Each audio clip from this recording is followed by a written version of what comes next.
What is up, everyone? With the UFC 299 main event being for the Bantamweight title between Sean O'Malley and Chito Vera, I thought this would be an interesting opportunity to kind of dive in, look at the Bantamweight division, the 135 pounders, and really kind of talk about who the true top Bantamweight is. Now, I think in most, divisions, when you're talking about who's fighting for the title, the top fighter in the division is probably in that matchup. The UFC, top organization in the world, you would assume the champion is the true best at that division.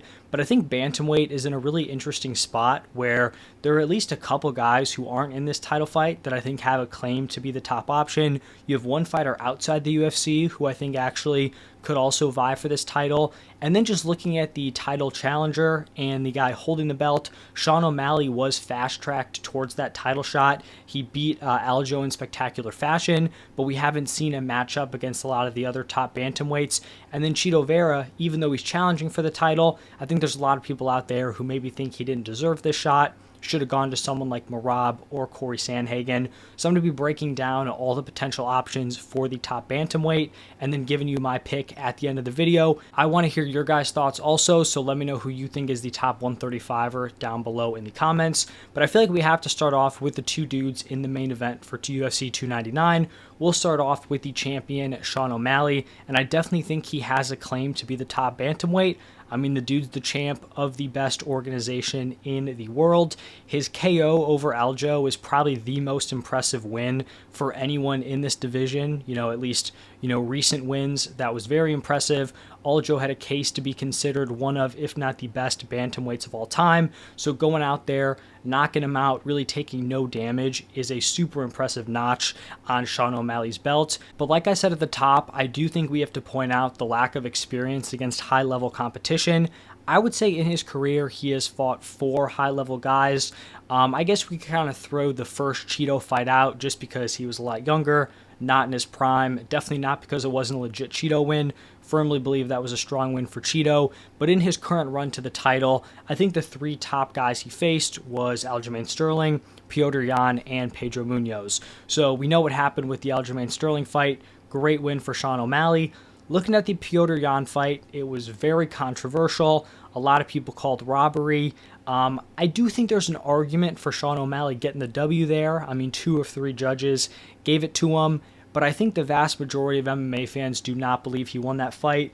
Looking at the media scorecards on MMA decisions, 25 of the 26 scored it for Petr Yan. Only 1 scored it for Sean O'Malley. On the verdict scorecard, the fans scored all 3 rounds for Yan, albeit 1 and 3 were both pretty close according to the fans. But very competitive fight, controversial there against Petr Yan. And then the other high-level fight, Pedro Munoz, definitely not, at the top tier like guys like Aljo or Petr Yan, but, he's still a staple in the rankings, and it wasn't a great showing. Obviously, you had the no contest because the eye poke, but he actually dropped the first round on 2 of the 3 judges' scorecards. So that's kind of the initial take for O'Malley here. I think you can make the argument he's definitely still getting better. Probably the cleanest, most technical striking in the division, probably up there with Corey Sandhagen, so he definitely has a case to be the top option. Now, the other guy in the main event, Chito Vera, I'm a huge Chito fan, but I'm going to be completely honest, I don't think he has a great case.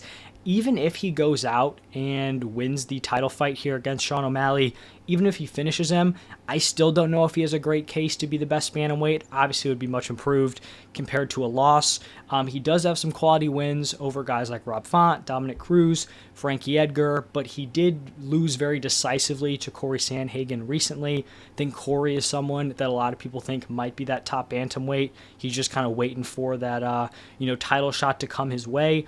I think Chito will probably need at least 1 more win after O'Malley if he does beat him to really be considered the top bantamweight, whether that's beating Merab, which will probably be the next title shot, or Sandhagen, getting revenge there. I think that's the route Chito's going to have to go on to be considered the top 135er. But now moving outside the 299 title fight, I think there are 3 guys who have a claim for that top spot. We're going to start off with Merab Dvalishvili. if I had to guess, I do think Merab would probably be the most common pick for who people think is the best bantamweight. He seems to be many people's kind of uncrowned champ at this point. He's on an 8-fight win streak, with the last 4 wins being over Henry Cejudo, Petr Yan, Jose Aldo, and Marlon Moraes. So he's going up against top competition. He's knocking them down, beating them pretty decisively. I mean, he dominated Petr Yan like we have never seen. And I know he was coming off of back-to-back losses, but I believe it was 2 split decisions to Aljo and then to Sean O'Malley. I guess 3 losses technically with the DQ, but he was in razor close fights against the best of the best in the division. Merab went out there, just ragdolled him, shot a million takedowns on him, just didn't let Petr Yan establish any offense. Truly one of the most impressive performances I've ever seen. And then in his most recent fight against Henry Cejudo, he went out there, bullied the legend Henry Cejudo, one of the best combat sports athletes of all time, the double champ. He was just in a very close fight with Merab's teammate, Aljamain Sterling, and he went out. He lost the first round, at least in my opinion. He dominated in the second and third round. If that was a 5-round fight, a main event, a title fight, whatever it was, if that was a 5-rounder, it would have gotten even worse, and I think he may have been able to find a finish in those, championship rounds. Merab's pace is absolutely incredible, and like I said earlier, I do think he will be the next 135er to challenge for that title, whether that's against Sean O'Malley or Chito Vera. And I feel like Merab's probably going to be the betting favorite in any potential matchup in this division. So definitely a very strong case to be the best bantamweight on the planet. Another guy who I think is definitely deserving of being in this conversation and deserving of a title shot is going to be Corey Sandhagen.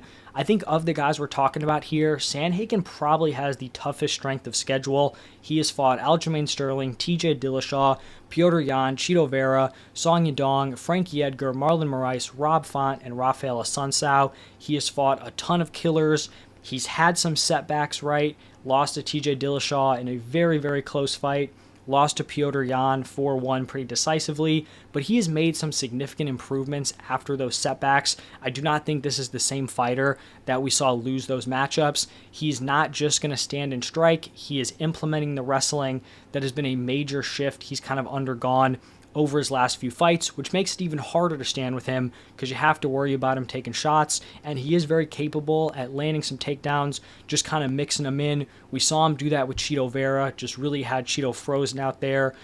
Same thing with Song Yadong. That helped him win both of those fights. In the Rob Font fight, I don't know if his plan was just to wrestle the entire time, but he messed up his tricep. I think he tore the tricep very early on. He was able to lean back on that wrestling, and even though it wasn't a super exciting fight, he got the win, which at the end of the day is the most important thing. I think a future matchup between Corey Sandhagen and Sean O'Malley is going to be super exciting, and I probably would favor Sandhagen in that matchup. I just think both these guys are very technical strikers, both great on the feet, but I feel like Corey's ability to mix in that wrestling could potentially give him the edge over Sean O'Malley. And then I also think Sandhagen Merab would be super interesting.